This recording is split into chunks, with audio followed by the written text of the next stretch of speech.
ನಮಸ್ಕಾರ ಆತ್ಮೀಯ ವಿದ್ಯಾರ್ಥಿಗಳೇ ಹಾಗೂ ನನ್ನ ನೆಚ್ಚಿನ ಸ್ನೇಹಿತರೆ. ಇವತ್ತು ನಾವು ನಿಮಗೆ ಒಂದು ಇಂಪಾರ್ಟೆಂಟ್ ಟಾಪಿಕನ್ನು ತಿಳಿಸ್ಕೊಡ್ತೀವಿ.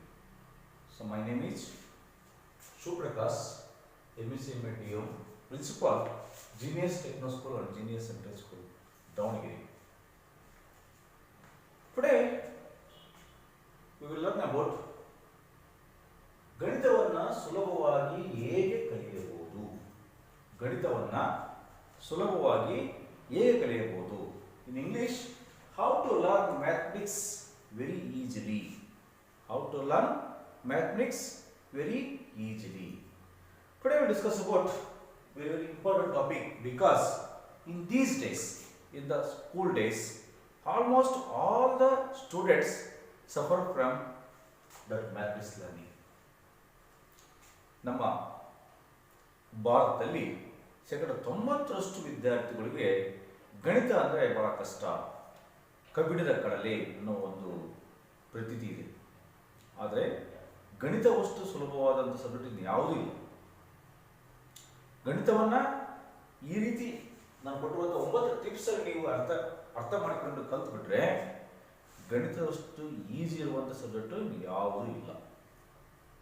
ಅದು ಹೇಗೆ ಅನ್ನೋದನ್ನು ನಾನು ತಿಳ್ಕೊಳ್ಳೋಣ. ಯಾಕಂದರೆ ಇವತ್ತು ವಿದ್ಯಾರ್ಥಿಗಳಿಗೆ ಗಣಿತ ಅಂದರೆ ಬಹಳಷ್ಟು ಕಷ್ಟ. Today almost all the students are suffering from the mathematics learning. Why? Because the mathematics is depend upon understanding.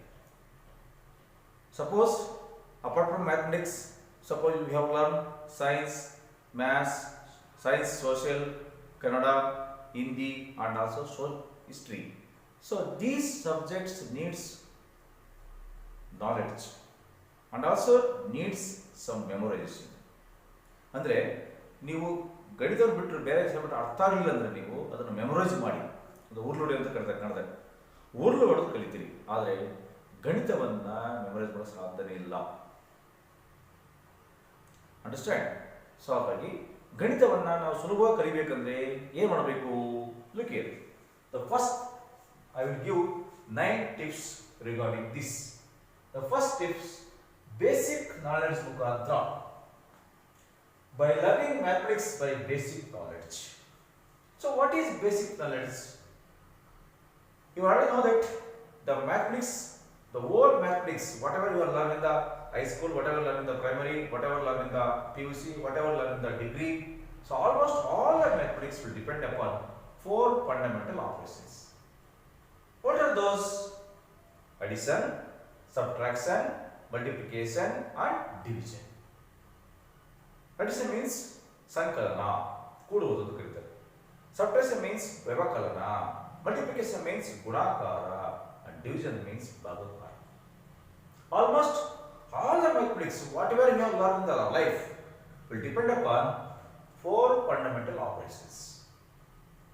So first, we should know about 4 fundamental operations.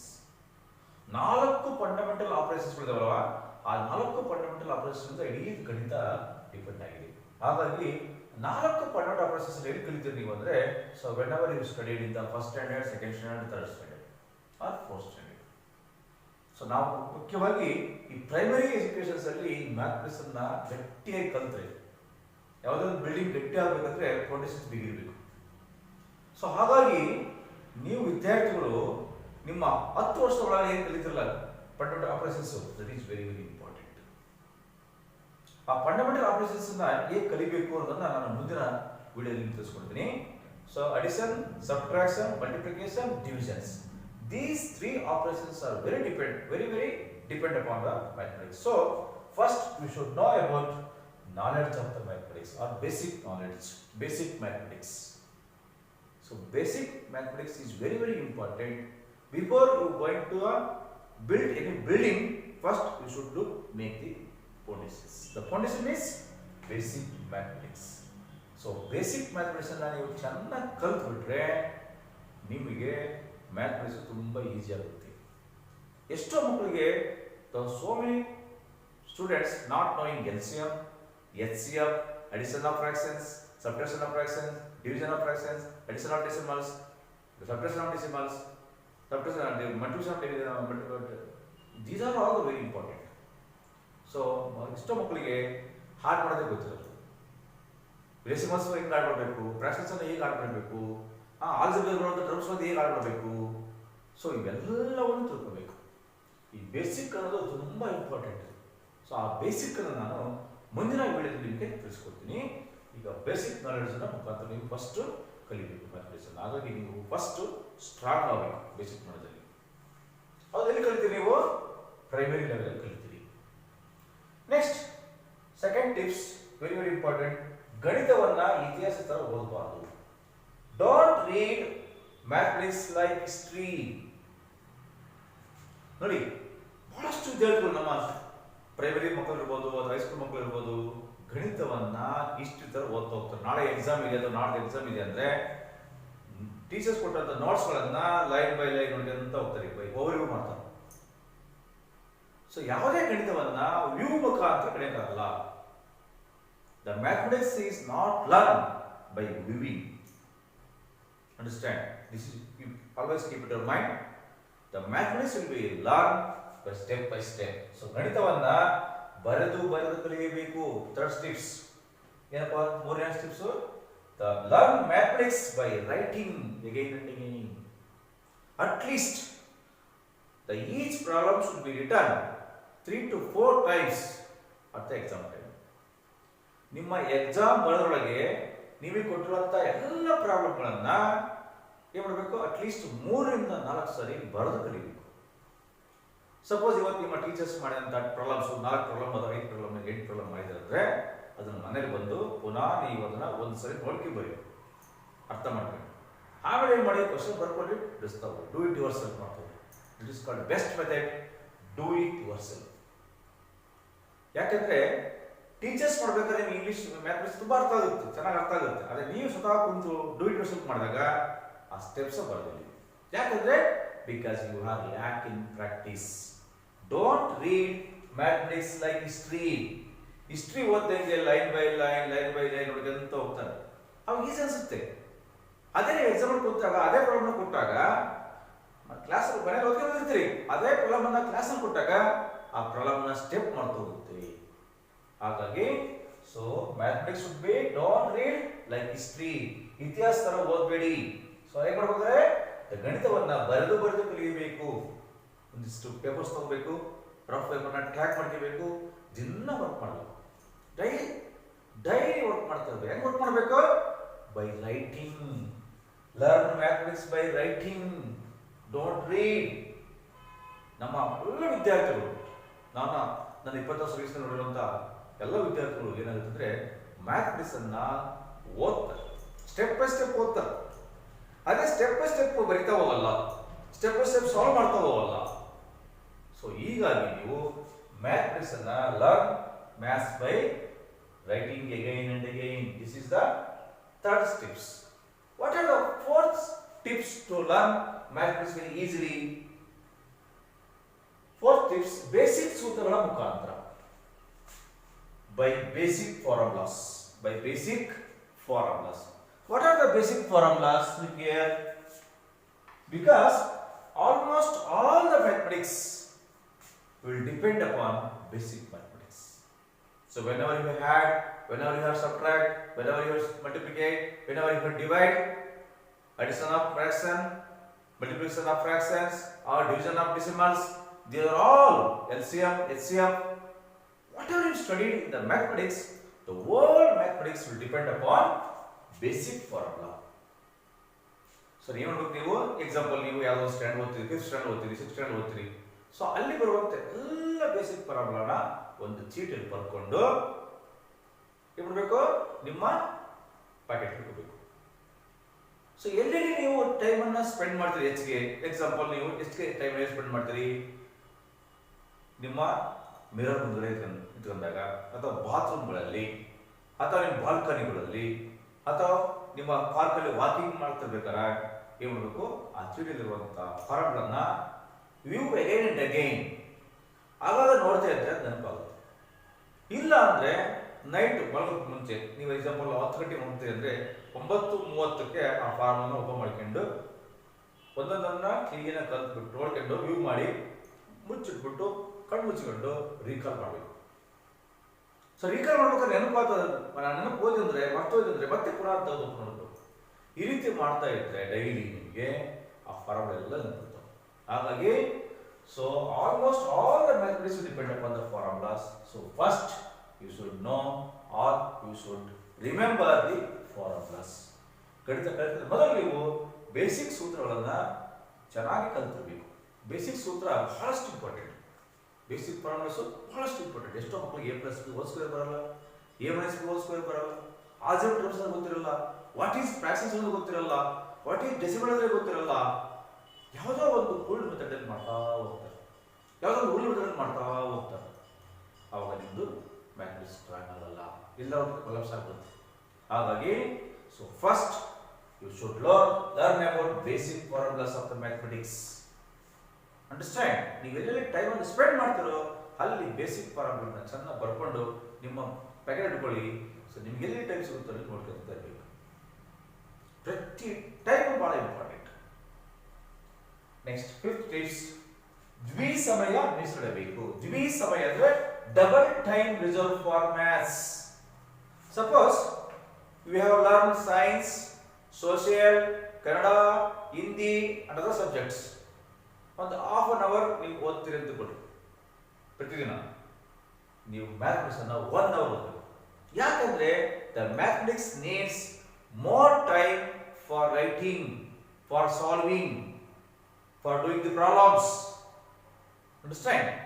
So ಹಾಗಾಗಿ ನೀವು ಪ್ರತಿ ಮ್ಯಾಥಮೆಟಿಕ್ಸ್ ಅನ್ನು ಓದಬೇಕಾದ್ರೆ double time will be reserve for the mathematics. Double time reserve for mathematics. ದ್ವಿಸಮಯವನ್ನು ಮೀಸಲಿಡಬೇಕು.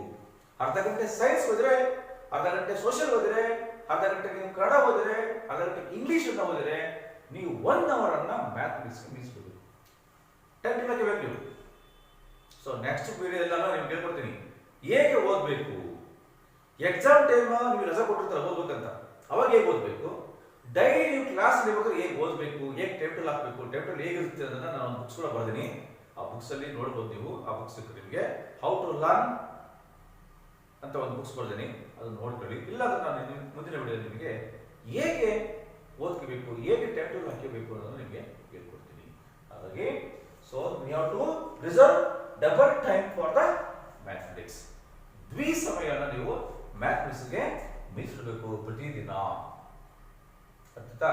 So up to 10th ವರೆಗೂ compulsory ಇದೆ mathematics. 10th ನಂತರ ನೀವು ಟ್ಯೂಷನ್ ಸೈನ್ಸ್ ತಗೊಂಡ್ರೆ ಮ್ಯಾಥ್ಸ್ ಬರುತ್ತೆ, ಆರ್ಟ್ಸ್ ತಗೊಂಡ್ರೆ ಮ್ಯಾಥ್ಸ್ ಬರೋದಿಲ್ಲ. ಹಾಗಾಗಿ ಅಪ್ ಟು 10th ವರೆಗೂ ಮ್ಯಾಥ್ಸ್ ಇದ್ದೇ ಇರುತ್ತೆ. ಹಾಗಾಗಿ ಪ್ರತಿದಿನ ನೀವು ಬೇರೆ ಸಬ್ಜೆಕ್ಟ್ ಅನ್ನ ಹಾಫ್ ಅನ್ ಅವರ್ ಓದಿದ್ರೆ ಇದಕ್ಕೆ 1 ಅವರ್ ಆದ್ರೂ ರಿಸರ್ವ್ ಮಾಡಿರ್ಬೇಕು.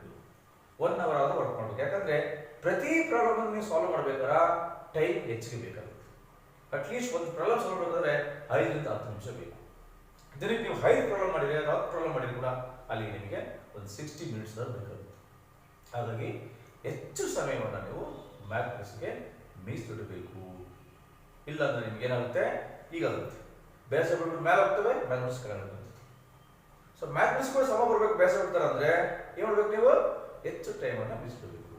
This is the 5th tips. What are the 6th tips? ಗಣಿತದ ಕಲಿಕೆಯನ್ನು ಸ್ಟೆಪ್ ಬೈ ಸ್ಟೆಪ್ ನಲ್ಲಿ ಕಲಿಬೇಕು. ಗಣಿತದ ಕಲಿಕೆಯನ್ನ ಸ್ಟೆಪ್ ಬೈ ಸ್ಟೆಪ್ ಅಂದ್ರೆ learn maths step by step. Learn maths step by step. Because all the mathematics will depend upon step by step. ಈಗ A+B² ಅನ್ನ ಬರೀ ಕಲಿಬೇಕಂದ್ರೆ first step ಗೊತ್ತಿರಬೇಕು. A² + 2AB + B². ಹಾಗೆ ಯಾವುದೇ ಒಂದು ಪ್ರಾಬ್ಲಮ್ ಕೊಟ್ಟರು ಕೂಡ ಅಲ್ಲಿ ಸ್ಟೆಪ್ಸ್ ಬಹಳ ಇಂಪಾರ್ಟೆಂಟ್. ಎಷ್ಟು ಸ್ಟೆಪ್ಸ್ ಆಗಲೇವು, ಸ್ಟೆಪ್ಸ್ ಎಷ್ಟು ಆದಷ್ಟು ಒಳ್ಳೇದು. ಇನ್ನೊಂದು ನಾನು ನಮ್ಮ ಟೀಚರ್ಸ್ಗೆ ಕಿವಿ ಮಾತು ಹೇಳ್ತೀನಿ, ಮ್ಯಾಥಮೆಟಿಕ್ಸ್ ನಮ್ಮ ಮಕ್ಕಳಿಗೆ ಸ್ಟೆಪ್ ಬೈ ಸ್ಟೆಪ್ ಮಾಡಿ. ನೀವು ಬ್ರೀಫ್ ಆಗಿ 3 ಸ್ಟೆಪ್ ಅಲ್ಲೋ 2 ಸ್ಟೆಪ್ ಅಲ್ಲಿ ಆನ್ಸರ್ ಇಡಬೇಡಿ. ಅದು 5 ಸ್ಟೆಪ್ ಆಗಲಿ, 6 ಸ್ಟೆಪ್ ಆಗಲಿ, 8 ಸ್ಟೆಪ್ ಆಗಲಿ ಪರವಾಗಿಲ್ಲ, ಸ್ಟೆಪ್ ಬೈ ಸ್ಟೆಪ್ ಮಾಡಿ. ಜೊತೆಗೆ ಪಕ್ಕದಲ್ಲಿ ಬೇಸಿಕ್ ಬರೀರಿ. ಒಂದು ಪ್ರಾಬ್ಲಮ್ಸ್ ನಾವು ಇಷ್ಟು ಮಾಡಿದೀವಿ ಅಂದ್ರೆ ಒಂದು ಗೆರೆ ಹಾಕಿಬಿಟ್ಟು ಇಲ್ಲಿ ಬೇಸಿಕ್ ಅನ್ನ ಬರೀಬೇಕು ಮಕ್ಕಳಿಗೆ. ಯಾಕೆ ಎಷ್ಟೋ ಮಕ್ಕಳು ಸರಿಯಾಗಿ ಓದಿರಲ್ಲ. So 1 to 5th and 6th, 7th, 8th. So these are the very important time for learning the mathematics. ನೀವು 5th 6th ನೀವು ಸರಿಯಾಗಿ ಓದಿಲ್ಲ ಅಂದ್ರೆ ನಿಮಗೆ ಬೇಸಿಕ್ಗೆ ಬೀಳಲ್ಲ ಮ್ಯಾಥಮೆಟಿಕ್ಸ್. ಹಾಗಾಗಿ ಸೊ ಗಣಿತದ ಕಲಿಕೆಯನ್ನ ಸ್ಟೆಪ್ ಬೈ ಸ್ಟೆಪ್ ಬರೀಬೇಕು. ಸ್ಟೆಪ್ ಜಾಸ್ತಿ ಆದಷ್ಟು ಪರವಾಗಿಲ್ಲ, ಕಡಿಮೆ ಆದಷ್ಟು ನಿಮಗೆ ಡೇಂಜರ್. ಯಾಕಂದ್ರೆ ಎಷ್ಟು ಸ್ಟೆಪ್ಸ್ ಜಾಸ್ತಿ ಆಗುತ್ತೋ ಅಷ್ಟು ಸ್ಟೆಪ್ಸ್ ನಿಮಗೆ ಈಸಿ ಆಗ್ತಾ ಹೋಗುತ್ತೆ, ಅಷ್ಟು ಮ್ಯಾಥಮೆಟಿಕ್ಸ್ ಈಸಿ ಆಗ್ತಾ ಹೋಗುತ್ತೆ. ಸೊ ಹಾಗಾಗಿ ಗಣಿತವನ್ನ ನೀವು ಸ್ಟೆಪ್ ಬೈ ಸ್ಟೆಪ್ ಕಲಿಬೇಕು. ಯಾವಾಗಲೂ 4 ಸ್ಟೆಪ್ 3 ಸ್ಟೆಪ್ ಮಾಡಬೇಡಿ. ಎಷ್ಟು ಸ್ಟೆಪ್ ಪರವಾಗಿಲ್ಲ ಆ ಸ್ಟೆಪ್ ಅನ್ನು ಕಲೀರಿ.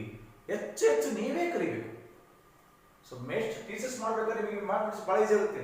ಅದೇ ಪ್ರಾಬ್ಲಮ್ಸ್ ನೀವು ಮನೇಲಿ ಹೋಗಿ ವರ್ಕ್ ಮಾಡ್ಬೇಕಾದ್ರೆ ನಿಮಗೆ ಬರೋದೇ ಇಲ್ಲ, ಸ್ಟೆಪ್ ಮಾಡ್ತಾ ಹೋಗುತ್ತೆ. ಎಷ್ಟು ಮಕ್ಕಳು ಹೇಳ್ತಾರೆ ಸರ್ ಸ್ಟೆಪ್ ಮಾಡ್ತಾ ಹೋಯ್ತು ಸರ್, ನಮ್ಮ ಎಕ್ಸಾಮಲ್ಲಿ ಸ್ಟೆಪ್ ಮಾಡ್ತಾ ಹೋಯ್ತು ಸರ್. ಯಾಕೆ ಮಾಡ್ತಾ ಹೋಯ್ತು? You don't practice by step. ನೀವು ಪ್ರಾಕ್ಟೀಸ್ ಮಾಡಿರಲ್ಲ, ಸ್ಟೆಪ್ ಬೈ ಸ್ಟೆಪ್ ಪ್ರಾಕ್ಟೀಸ್ ಮಾಡಿರಲ್ಲ. ಹಾಗಾಗಿ ಆಲ್ಮೋಸ್ಟ್ ನೀವು ಪ್ರಾಕ್ಟೀಸ್ ಅನ್ನು ಚೆನ್ನಾಗಿ ಮಾಡಬೇಕು. ಏನು ಮಾಡಬೇಕು? ಸ್ಟೆಪ್ ಬೈ ಸ್ಟೆಪ್ ಪ್ರಾಕ್ಟೀಸ್ ಮಾಡಬೇಕು ಗಣಿತವನ್ನ. Learn maths step by step. This is the 6th steps. What are the 7th steps? ಗಣಿತವನ್ನ ಉರುಳು ಹೊಡೆಯಬಾರದು. Memorize, don't memorize maths.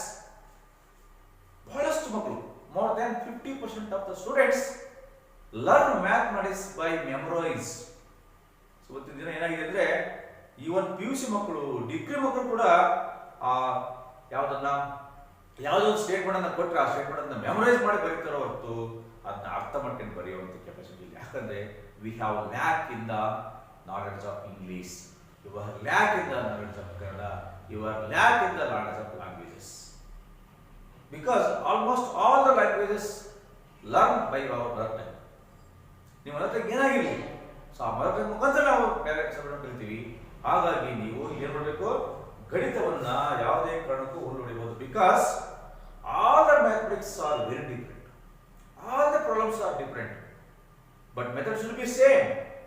But mathematics one problems to other problems is different. Why our students are very lack in the learning of maths? Because mathematics problems are all different. ನೀವು ಎಷ್ಟು 20 problem ತಗೊಳ್ಳಿ, 50 problem ತಗೊಳ್ಳಿ, ಎಲ್ಲ problems different ಆಗಿರುತ್ತೆ. Different steps ಅನ್ನು ಒಳಗೊಂಡಿರುತ್ತೆ. ಒಂಥರ ಇನ್ನೊಂದು ಇರಲ್ಲ ಅಲ್ವಾ? ಸೊ ಮೆಥಡ್ ಅನ್ನ ಅನುಸರಿಸಬಹುದು ಅಷ್ಟೇ. ನೀವು ಮೆಥಡ್ಸ್ ಅನ್ನು ಅನುಸರಿಸಿಕೊಂಡು ಇನ್ನೊಂದು ಪ್ರಾಬ್ಲಮ್ ಮಾಡ್ಬೋದು. ಮೆಥಡ್ ಎಲ್ಲ ಸೇಮ್ ಇರ್ತವೆ, ಬಟ್ ಆ ಮೆಥಡ್ ಉಪಯೋಗಿಸಿಕೊಂಡು ಪ್ರಾಬ್ಲಮ್ ಮಾಡ್ಬೋದು. ಆದರೆ ಈ ಪ್ರಾಬ್ಲಮ್ ತರ ಇನ್ನೊಂದು ಪ್ರಾಬ್ಲಮ್ ಇರೋದು. ಸೊ ಹಾಗಾಗಿ ನಮ್ಮ ಮಕ್ಕಳಿಗೆ ಮ್ಯಾಥಮೆಟಿಕ್ಸ್ ಅಂದ್ರೆ ಕಷ್ಟ ಅನ್ನೋದಾಗಿದೆ. ಅದಕ್ಕೋಸ್ಕರ so don't memorise the maths. Memorisation maths is very dangerous. ಅರ್ಥ ಆಯ್ತಾ? ಹಾಗಾಗಿ ನೀವು ದಯಮಾಡಿ ಅದನ್ನು ಉರುಳು ಹೊಡೆದು ಅಥವಾ ಏನೋ ಒಂದು ಮೆಥಡ್ ಅಲ್ಲಿ ನೀವು ಬರೀಬಾರ್ದು. ಸೊ ನಿರ್ದಿಷ್ಟವಾಗಿ ಓದಬೇಕು. ನೆಕ್ಸ್ಟ್ ಸ್ಟೆಪ್ ಹೇಳ್ತೀನಿ. Next step 8th. What are the 8 steps? ಗಣಿತವನ್ನು ಅರ್ಥ ಮಾಡಿಕೊಳ್ಳುವ ಮುಖಾಂತರ ಕಲಿಬೇಕು. Learn maths by understanding. The understanding is the very important tips to learn the mathematics very easily. ಗಣಿತವನ್ನ ಈಸಿಯಾಗಿ ಕಲಿಬೇಕಂದ್ರೆ ನೀವು ಮ್ಯಾಥ್ಸ್ ಅನ್ನ ಫಸ್ಟ್ ಅರ್ಥ ಮಾಡ್ಕೊಳ್ಬೇಕು. ನೋಡಿ, ಎಕ್ಸಾಂಪಲ್ ನಿಮಗೆ ಸೈನ್ಸ್ ಅಲ್ಲಿ ಯಾವುದೋ ಒಂದು ಟಾಪಿಕ್ ಅರ್ಥ ಆಗಿಲ್ಲ, ಎಕ್ಸಾಂಪಲ್ ಯಾವುದೋ ಒಂದು ಫೋಟೋಸಿಂಥಸಿಸ್ ಬಗ್ಗೆ ಅರ್ಥ ಆಗಿಲ್ಲ, ಅಥವಾ ಇನ್ನೊಂದು ಯಾವುದೋ ಒಂದು ನಮ್ಮ ಲಿವಿಂಗ್ ಥಿಂಗ್ಸ್ ಬಗ್ಗೆ ಅರ್ಥ ಆಗಿಲ್ಲ ಅಂದ್ರೆ ಏನು ಮಾಡ್ತೀವಿ? ಮೆಮೊರೈಸ್ ಮಾಡ್ತೀವಿ. ಅಲ್ಲಿ ಆ ಸಾಧ್ಯ ಇದೆ. ನನಗೆ ಗೊತ್ತಿರೋ ಪ್ರಕಾರ ಬಹಳಷ್ಟು ವಿದ್ಯಾರ್ಥಿಗಳು ಮೆಮೊರೈಸ್ ಮಾಡ್ತಾರೆ, ಅರ್ಥ ಮಾಡ್ಕೊಂಡು ಬರೆಯಲ್ಲ. ಅರ್ಥ ಮಾಡ್ಕೊಂಡು ತನ್ನದೇ ಆದ ಓನ್ ಸ್ಟಡೀಸ್ ಬರೆಯಲ್ಲ. ಕೆಲವೊಂದು ಈ ಲಾಸ್ಟ್ ಬರುತ್ತೆ, ನ್ಯೂಟನ್ಸ್ ಲಾ, ಅವೆಲ್ಲ ಲಾಸ್ಟ್ ಬರುತ್ತೆ. ಅವ್ನು ಬೇಕಾದ್ರೆ ನೀವು ಸ್ಟೇಟ್ಮೆಂಟ್ ಅನ್ನು ಹೇಗಿದೆ ಅಂತ ಬರೀಬಹುದು. ಆದರೆ ಈಗ ಸ್ವಲ್ಪ ಪೈಥಾಗರಸ್ ಥಿಯರಮ್ ಬರುತ್ತೆ. ವಾಟ್ ಈಸ್ ಪೈಥಾಗರಸ್ ಥಿಯರಮ್ ಅಂತ ಕೇಳಿದ್ರೆ, in right angle triangle square of the hypotenuse is always equal to the sum of the squares of the two sides ಅಂತ ಬರುತ್ತೆ ಅಲ್ವಾ? ಒಂದು ಪೈಥಾಗರಸ್ ಥಿಯರಮ್ ತಗೊಂಡಾಗ ಈ ರೀತಿ ಪೈಥಾಗರಸ್ ಥಿಯರಮ್ ತಗೊಂಡಾಗ ಎ ಬಿ ಸಿ ಅಂತ ತಗೊಂಡ್ರೆ AC square equal to AB square plus BC square ಅಂತ ಬರೀತೀವಿ. ಈ ತರ ಸ್ಟೇಟ್ಮೆಂಟ್ ಅನ್ನು ಕೇಳಿದಾಗ ನೀವು ಮೆಮೊರೈಸ್ ಮಾಡೋಕ್ಕೆ ತೊಂದರೆ ಇಲ್ಲ, ಅದನ್ನ ಓದನ್ನು ಬರೀಬಹುದು. In a right angle triangle, this is called hypotenuse, this is called opposite, this is called adjacent. In a right angle triangle, square of the hypotenuse always equal to sum of the squares on the other two sides.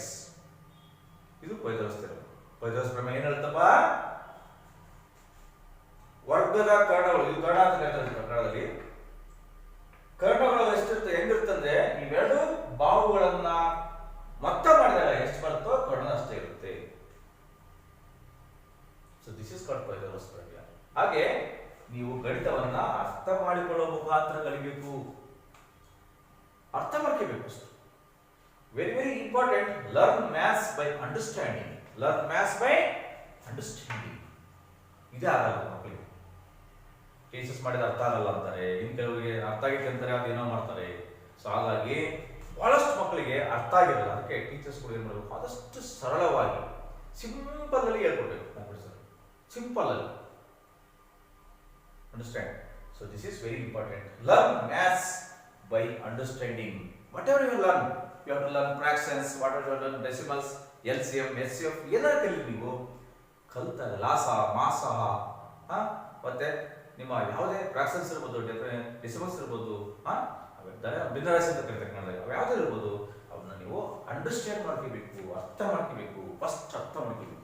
ಅರ್ಥ ಮಾಡ್ಕೊಂಡ್ಬಿಟ್ರೆ ನೋಡಿ, ಯಾವುದೇ problem ಕೊಟ್ಟಿರಲಿ ಗಣಿತದಲ್ಲಿ ಅರ್ಥ ಮಾಡ್ಕೊಂಡ್ಬಿಟ್ರೆ the half of the problem will be done. ಗಣಿತದಲ್ಲಿರುವಂತ questions ಅರ್ಥ ಆಯ್ತು ಅಂದ್ರೆ ನಿಮಗೆ ಅರ್ಧ ಪ್ರಾಬ್ಲಮ್ ನೀವು ಸಾಲ್ವ್ ಮಾಡಿದಂಗೆ. ಇದು ಬಹಳ ಇಂಪಾರ್ಟೆಂಟ್. ಅದಕ್ಕೆ understanding is very important. Ninth steps, ನಿರ್ದಿಷ್ಟ ಮತ್ತು ನಿಖರವಾಗಿರಬೇಕು ನಿಮ್ಮ ಕಲಿಕೆ. Learn maths by definite, by perfect sense. Definite and perfect sense. ಯಾವಾಗ ನೀವು ಕಲಿಕೆ ಪರ್ಫೆಕ್ಟ್ ಸೆನ್ಸ್ ಆಗಿರ್ಬೇಕು. ಯಾಕಂದ್ರೆ ಮ್ಯಾಥಮೆಟಿಕ್ಸ್ ಹೆಂಗಂತ ಹೇಳ್ತಾರೆ ಅಂದ್ರೆ, ಅಪ್ಪ ತಗೊಂಡ್ರು ಅಷ್ಟೇ, ಅಮ್ಮ ತಗೊಂಡ್ರು ಅಷ್ಟೇ ಅಂತಾರೆ. ಅಪ್ಪ ಏನ್ ಮಾಡ್ತಾನೆ, ಗದಿಸಿ ಊಟ ಮಾಡ್ತಾನೆ. ಅಮ್ಮ ಏನ್ ಮಾಡ್ತಾರೆ, ಪ್ರೀತಿಯಿಂದ ಊಡ್ತಾರೆ. ಬಟ್ ಊಟ ಮಾಡುವಂತ ಆಹಾರ ಸೇಮ್. ಅಪ್ಪ ಉಣಿಸೋದು ಸೇಮ್ ಆಹಾರನೇ, ಅಮ್ಮ ಉಣಿಸೋದು ಸೇಮ್ ಆಹಾರನೇ. ಆದ್ರೆ ಊಟ ಮಾಡುವಂತ ಮೆಥಡ್ ಬೇರೆ ಬೇರೆ.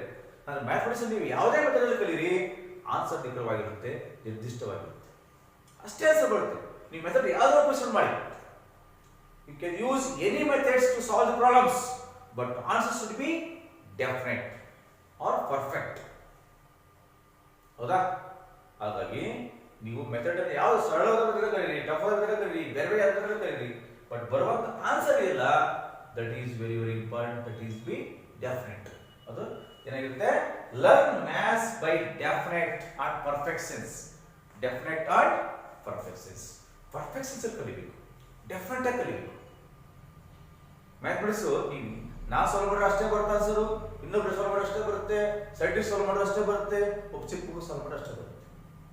ಹಾಗಾಗಿ ಮ್ಯಾಥಮೆಟಿಕ್ಸ್ ಅನ್ನೋದು king of all subjects. Mathematics is the king of all subject. Science is the queen of all subject. ಈ ಕಿಂಗ್ ಮತ್ತೆ ಕ್ವೀನ್ ಮುಖಾಂತರ ಉಳಿದಂತವು ಇನ್ನುಳಿದ ಸಬ್ಜೆಕ್ಟ್ಗಳು. ಅರ್ಥಾಯ್ತಲ್ಲ? ಹಾಗಾಗಿ ಪ್ರಪಂಚದಲ್ಲಿ mathematics is the king of all subjects. Science is the queen of all subjects. ಈ king ಮತ್ತೆ queen ಅಂತ ಬರುವುದಿಲ್ಲ, ಇಟ್ ಈಸ್ ಕಾಲ್ಡ್ ಅವ ಬೇರೆ ಸಬ್ಜೆಕ್ಟ್. ಇವು ಮುಖಾಂತರ ಬಂದಿರ್ತಾವೆ. ಮ್ಯಾಥ್ಸ್ ಮುಖಾಂತರ, ಸೈನ್ಸ್ ಮುಖಾಂತರ ಮತ್ತೆ ಬೇರೆ ಬೇರೆ ಸಬ್ಜೆಕ್ಟ್ಗಳು ಹುಡುಕೊಂಡು ಪ್ರಪಂಚ ಅನೇಕ ಸಬ್ಜೆಕ್ಟ್ಗಳು ಇದಾವೆ, ಅನೇಕ ವಿಷಯಗಳು ಇದಾವೆ. ಅವೆಲ್ಲಕ್ಕೂ ಮೂಲ ಕಾರಣ ಏನಪ್ಪ ಅಂದ್ರೆ ಮ್ಯಾಥಮೆಟಿಕ್ಸ್ ಅಂಡ್ ಸೈನ್ಸ್. ಹಾಗಾಗಿ ಮ್ಯಾಥಮೆಟಿಕ್ಸ್ ಅನ್ನು ನೀವು ಲಾಸ್ಟ್ ಇರುತ್ತೆ, ನಾನು learn maths by definite and perfection. Perfectly ನಿರ್ದಿಷ್ಟವಾಗಿ ಕಲಿಬೇಕು. ಯಾವುದೋ ಒಂದು ಕೋಲ್ಡ್ ಮೆಥಡ್ ಅಲ್ಲೂ, ಯಾವುದೋ ಒಂದು ಶಾರ್ಟ್ ಮೆಥಡ್ ಅಲ್ಲಿ ಕಲಿತಲ್ಲ. ಸೊ ಮ್ಯಾಥಮೆಟಿಕ್ಸ್ ಅನ್ನ ಕಲಿಬೇಕಾದ್ರೆ ನೀವು ನಿರ್ದಿಷ್ಟವಾಗಿರಬೇಕು ಮತ್ತು ನಿಖರವಾಗಿರಬೇಕು. So it is very very important. ಈ ರೀತಿ ನೀವು ಮ್ಯಾಥಮೆಟಿಕ್ಸ್ ಅನ್ನು ಕಲ್ತಾ ಹೋದ್ರೆ, ಈ 9 ಸ್ಟೆಪ್ಸ್ ಅನ್ನು ನೀವು ನಿಮ್ಮ ಜೀವನ ಅಳವಡಿಸಿಕೊಂಡ್ರೆ ನೀವು ಮ್ಯಾಥಮೆಟಿಕ್ಸ್ ಅನ್ನ ತುಂಬಾ ಈಸಿಯಾಗಿ ಕಲಿಬಹುದು ಅಂತ ನನ್ನ ಸಲಹೆ.